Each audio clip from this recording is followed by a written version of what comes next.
جی تو ناظرین، اس وقت میں موجود ہوں شاہ صاحب کے آستانے پہ، جناب شہباز شاہ صاحب کے آستانے پہ۔ آج ہم انہی سے جاننے کی کوشش کریں گے کہ یہ اتنی پراسرار شخصیت ہمیشہ سے کیوں رہی ہیں۔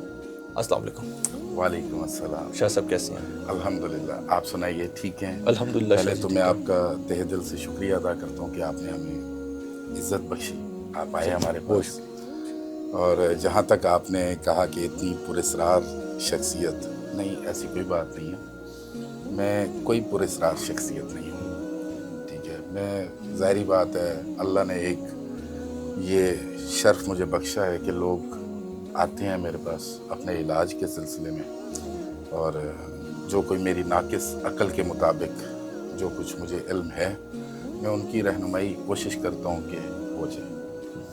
تو باقی میں نے اپنے کام کرنے ہوتے ہیں، مزدوری بھی ضروری ہے، اپنا میرا بزنس ہے چھوٹا سا، فطرت کے نزدیک رہتا ہوں۔ تو پھر کوشش یہی ہوتی ہے کہ نہ لوگوں کا ٹائم ویسٹ کیا جائے، نہ اپنا ٹائم ویسٹ کیا جائے۔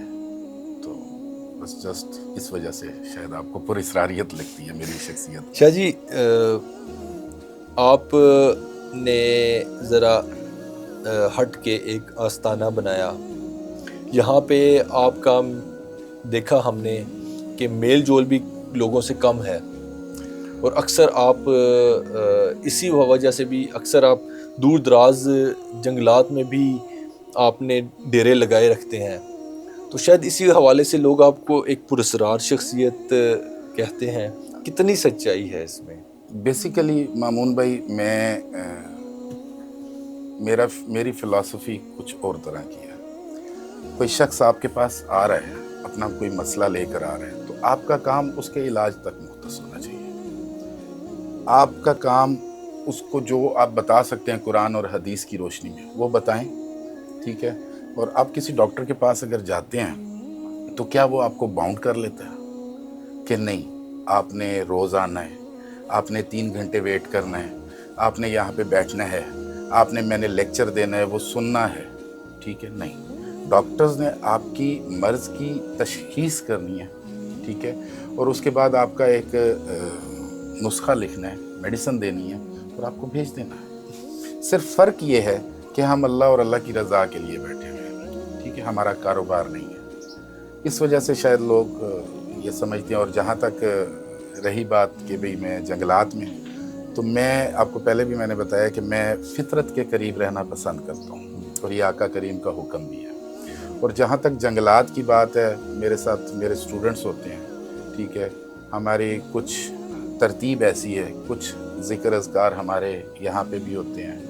پھر میں اپنے سٹوڈنٹس کو، اپنے بچوں کو، جو میری اولاد کی جگہ پہ ہیں مریدین، ٹھیک ہے، ان کو میں ایسی ترغیب دیتا ہوں، ایسی تدریس کا عمل دیا جاتا ہے کہ وہ گھر پہ بھی اپنی زندگی کو اسوہ حسنہ کے مطابق لے کے چلیں۔ سب سے پہلے کوئی بھی فقیر ہے، کوئی بھی اللہ کا ولی ہے، کوئی بھی پیر ہے، ان کا یہی کام ہے کہ لوگوں کو اللہ کا رستہ دکھایا جائے، اور اس کے پاک حبیب کا رستہ ہے، جو دین ہمیں عطا فرمایا، جو سنت آقا کریم کی ہمیں عطا فرمائی گی، اس کے مطابق زندگی گزارنی چاہیے۔ اور جنگلات، جو آپ نے کوسچن کیا کہ جنگلات میں جاتا ہوں، وہاں پہ ذکر اذکار ہیں، بیسیکلی سنت غار حرا کو زندہ کرنے کی کوشش کرتے ہیں۔ ایک یہ بہت بڑی سنت ہے جس کو ہم لوگ بھول گئے ہیں۔ تو جو لوگ اسپرچویلٹی میں یقین رکھتے ہیں یا روحانیت حاصل کرنا چاہتے ہیں، ٹھیک ہے، تو وہ لوگ میرے ساتھ اٹیچ ہوتے ہیں، اور وہ میرے ساتھ اس سفر میں ساتھ ساتھ شامل رہتے ہیں۔ حرف عام میں ایک چیز ہمیں مل رہی ہے کہ ڈھونگی پیر، جعلی عامل، ٹھیک ہے، تو اس کی جگہ اگر ہم فنکار کا لفظ استعمال کر دیں تو وہ زیادہ بہتر ہے۔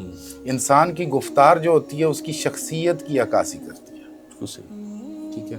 تو ٹھیک ہے، ہر شخص جس کو اللہ نے جتنا علم دیا، اس نے اپنے علم کے مطابق اس علم کو ایکسپریس کیا، ٹھیک ہے۔